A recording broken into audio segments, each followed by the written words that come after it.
എപ്പിസോഡിന്റെ തുടക്കത്തിൽ തന്നെ നമ്മളെ കാണിക്കുന്നത് പാമും നമ്മുടെ ജീരയും കൂടിയാണെങ്കിൽ കിസ് ചെയ്തോണ്ടിരിക്കാണ്. അതായത് പാമാണ് ഇനിഷ്യേറ്റീവ് എടുത്തത്.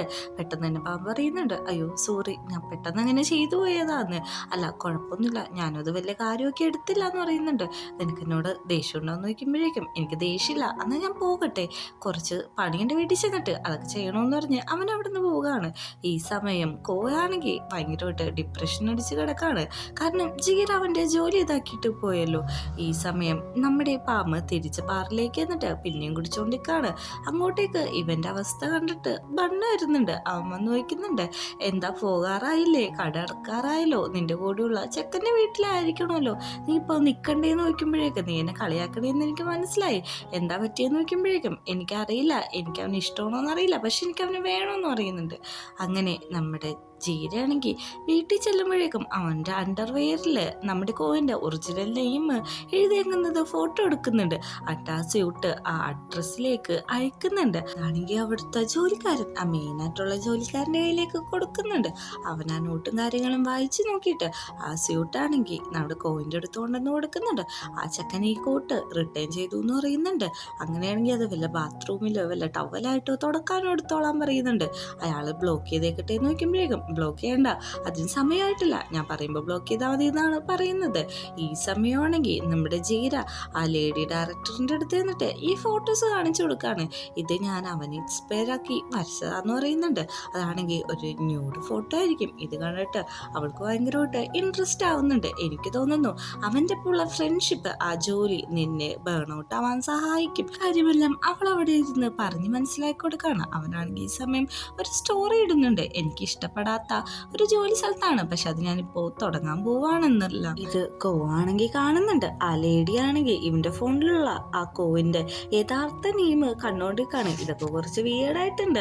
അണ്ടർവെയറിൽ ഈ നെയിമും കാര്യങ്ങളൊക്കെ എഴുതിയേക്കുന്നതെന്നൊക്കെ അവൾ പറയുന്നുണ്ട്. ഈ സമയം നമ്മുടെ കോവാണെങ്കിൽ കുളിച്ച് ഫ്രഷ് ആയിട്ട് പുറത്തേക്ക് വരുമ്പോഴേക്കും അവനെ നോക്കിയിട്ട് പാമ്പ് ഓൾറെഡി അവിടെ ഇരിക്കുന്നുണ്ടാവും. നീ എന്തിനാ ഇവിടെ വന്നിരിക്കുന്നതെന്ന് ചോദിക്കുമ്പോഴേക്കും വേറെ എന്തിനാണ്, എൻ്റെ വർക്കേഴ്സിന്റെ കാര്യം പറയാൻ വേണ്ടിയിട്ടാന്ന് പറയുന്നുണ്ട്.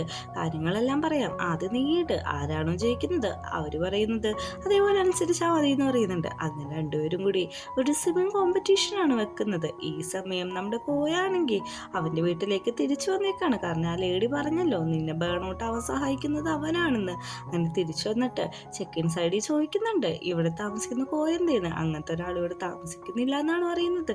ഇന്നലെ ഞാൻ കണ്ടതാന്ന് പറയുമ്പോഴേക്കും ആ മെയിൻ വേലക്കാരൻ അങ്ങോട്ട് വരുന്നുണ്ട്. ആള് നമ്മുടെ ജീരനെ അകത്തേക്ക് വിളിക്കാണ്. അവിടെ സ്വിമ്മിങ് കോമ്പറ്റീഷൻ നടക്കുന്നതില് നമ്മുടെ കോയാണെങ്കിൽ തോറ്റുപോയിട്ടുണ്ട്, പാമ്പ് ജയിച്ചിട്ടുണ്ട്. ഓൾറെഡി എനിക്ക് തോക്കൂന്ന് അറിയായിരുന്നു, പിന്നെ എന്തിനാണ് നീ ഇങ്ങനെയൊക്കെ കാണിക്കുന്നതെന്നാണ് നമ്മുടെ പാവം ചോദിക്കുന്നത്. വേലക്കാരനാണെങ്കിൽ ചോദിക്കുന്നുണ്ട്, നിങ്ങളുടെ നോട്ട് ഞാൻ വായിച്ചായിരുന്നു, അദ്ദേഹത്തിന് ആ സൂട്ടും കാര്യങ്ങളൊക്കെ കൊടുത്തു, പിന്നെ നിങ്ങൾ എന്തിനാണ് വന്നേക്കുന്നതെന്ന് ചോദിക്കുമ്പോഴേക്കും എനിക്ക് അദ്ദേഹത്തെ ഒന്ന് കാണാൻ വേണ്ടിയിട്ടാണ് വന്നതെന്ന് പറയുന്നുണ്ട്. ഈ വിവരം കോയിനെ വിളിച്ച് പറയുമ്പോൾ അതിനെന്താ അവനിങ്ങ് കെട്ടിവിട്ടേക്കാനാണോ അറിയുന്നത്. അങ്ങനെ നമ്മുടെ ജീരയാണെങ്കിൽ അവനെ തേടി പൊക്കത്തേക്ക് ചെല്ലുമ്പോൾ ഇവർ രണ്ടുപേരും ഒരുമിച്ചിരിക്കുന്നതാണ് കാണുന്നത്. ഇതാരാന്ന് കോയിനോട് ചോദിക്കുമ്പോഴേക്കും ഇതെന്റെ ഫ്രണ്ടാണെന്നാണ് പറയുന്നത്. ജീരയാണെങ്കിൽ പാമിനെ ഒന്ന് നോക്കുന്നുണ്ട്, പക്ഷെ അവനൊന്നും തന്നെ മിണ്ടാതെ അവിടെ നിന്ന് പോകുന്ന വഴി ജീരനെ അവനൊന്ന് നോക്കുന്നുണ്ട്. ജീരയുമാണെങ്കിൽ തിരിച്ച് അവനെ ഒന്ന് നോക്കുന്നുണ്ട്. നമ്മുടെ കോവാണെങ്കിൽ അവനോട് ചോദിക്കാണ്, ഓക്കെ നീ എന്തിനാണ് ഇങ്ങോട്ട് വന്നത്, എൻ്റെ ജോലിയൊക്കെ വേണ്ടെന്ന് പറഞ്ഞ് പോയതല്ലേ എന്ന് ചോദിക്കുന്നുണ്ട്. എനിക്ക് നിന്റെ ജോലി വേണം, നിന്റെ ഒപ്പം എനിക്ക് വർക്ക് ചെയ്യാൻ താല്പര്യമുണ്ടെന്ന് പറയുന്നുണ്ട്. ആരാണ് അതിന് സമ്മതിച്ചതെന്നാണ് അവൻ ചോദിക്കുന്നത്. അവൻ വരച്ച ആ പെയിന്റിങ് കാണിക്കുന്നുണ്ട്. ഇത് നോക്കൂ, നിങ്ങൾ എനിക്ക് റിട്ടേൺ ആയിട്ട് മോഡലായിട്ട് നിന്ന് വന്നാൽ മാത്രം മതി, എനിക്ക് പൈസ പോലും വേണ്ട, നിങ്ങൾക്ക് ഞാനൊരു അസിസ്റ്റന്റും എനിക്ക് നിങ്ങൾ ഒരു മോഡലും ആയിരിക്കും എന്ന് പറയുന്നുണ്ട്. ഇതിന് ഞാൻ പോവാണെങ്കിൽ പറയുന്നുണ്ട്, ഞാനിതിന് സമ്മതിക്കാം, പക്ഷെ ഒരു കണ്ടീഷൻ ഉണ്ട്, ഞാൻ എന്ത് പറഞ്ഞാലും നീ അനുസരിക്കണം, ഒരു സെന്റിമെന്റ്സോ ഒരു കരച്ചിലോ ഒരു ഡ്രാമയും പാടില്ല, എന്താണോ പറയുന്നത് അത് തന്നെ അനുസരിക്കണമെന്ന് പറയുമ്പോഴേക്കും ജീര അതിന് സമ്മതിക്കുന്നുണ്ട്. പുറത്താണെങ്കിൽ പാമ്പ് ജീരക്ക് വേണ്ടി വെയിറ്റ് ചെയ്യുന്നുണ്ട്. ജീര അങ്ങോട്ട് വരുമ്പോഴേക്കും അവൻ ചോദിക്കുന്നുണ്ട്, ഇത്രയും പെട്ടെന്ന് വന്നോ, ഇതെന്തൊരു കോയിൻസിഡൻസ് ആണ്, നമ്മൾ രണ്ടുപേരും വർക്ക് ചെയ്യുന്നത് ഒരു ബോസിന്റെ കീഴിലാണല്ലോ, അതുകൊണ്ട് തന്നെ ഞാൻ നിന്നെ ഇന്ന് ഡിന്നറിന് കൊണ്ടുപോകട്ടെ എന്ന് വയ്ക്കുമ്പോൾ ഡിന്നറൊക്കെ ഇപ്പോൾ ഭയങ്കര ഷോകല്ലേ, ഞാൻ വേറൊരു സ്ഥലത്ത് കൊണ്ടുപോവാം, നമുക്ക് എൻജോയ് ചെയ്യാനായിട്ട് ആ സ്ഥലമായിരിക്കും കുറച്ചുകൂടി ബെറ്റർ എന്നാണ് ജീര പറയുന്നത്. അങ്ങനെ രണ്ടുപേരും കൂടി ആ സ്ഥലത്തേക്ക് പോകാണ്. വേറെ എവിടെയല്ല, മൂടി എന്ന് പറഞ്ഞിട്ടുള്ള ഒരു ക്ലബ്ബാണ്. അതായത് ഈ 2000 തൊള്ളായിരങ്ങളിലുള്ള സോങ്സ് കാര്യങ്ങളൊക്കെ പ്ലേ ചെയ്തിട്ട് അവിടെ പാർട്ടി നടത്തും. അതാണ് സംഭവം. ഇവിടെ അവർ ചെന്നിട്ട് രണ്ടുപേരും കൂടി ഫേവറേറ്റ് ആയിട്ടുള്ള പാട്ടുകളൊക്കെ പാടി ഒത്തിരി നേരം എൻജോയ് ചെയ്യുന്നുണ്ട്. പാർട്ടിക്ക് ശേഷം അവർ നിന്ന് സംസാരിക്കാണ്.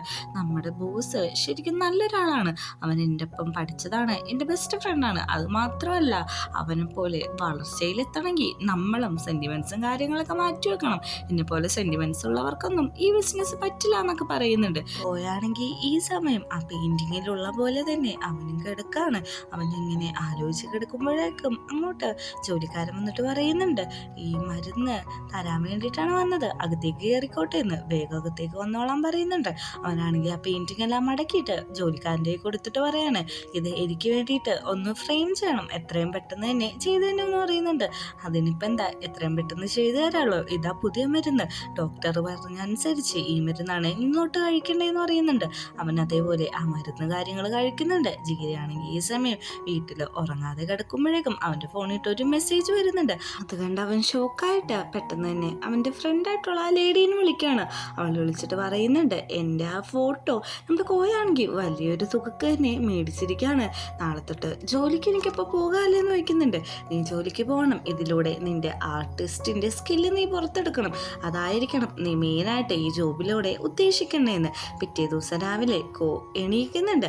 അവൻ എണീറ്റ് ഹോളിലേക്ക് ചെല്ലുമ്പോൾ അവിടെ നമ്മുടെ ജീരയാണെങ്കിൽ ബാഗൊക്കെ വെച്ചിട്ട് അവിടെ വന്ന് ഇരിക്കുന്നുണ്ടായിരിക്കും. അവനാണെങ്കിൽ കോയിനെ കാണുമ്പോഴേക്കും ഒന്ന് ചിരിക്കുന്നുണ്ട്. നീ എന്താ ഇവിടെ ഇരിക്കുന്നതെന്ന് ചോദിക്കുമ്പോൾ, ഇന്നലത്തെ കാര്യമൊക്കെ മറന്നു, ഞാൻ നിന്നെ സ്കെച്ച് ചെയ്യാൻ വേണ്ടിയിട്ട് ഇങ്ങോട്ട് വന്നാന്ന് പറയുന്നുണ്ട്. പക്ഷെ ആദ്യം ബാത്റൂമിൽ പോയിട്ട് വൊമിറ്റ് ചെയ്യാണ്. എന്താ പറ്റിയത്, എന്തെങ്കിലും പ്രശ്നമുണ്ടോ എന്ന് ചോദിക്കുമ്പോൾ, അതൊന്നുമില്ല, എൻ്റെ മെഡിസിൻസ് മാറ്റിയായിരുന്നു, അപ്പോൾ അതുകൊണ്ടിട്ടാണ്, അലർജിയും കാര്യങ്ങളാണെന്ന് പറയുന്നുണ്ട്.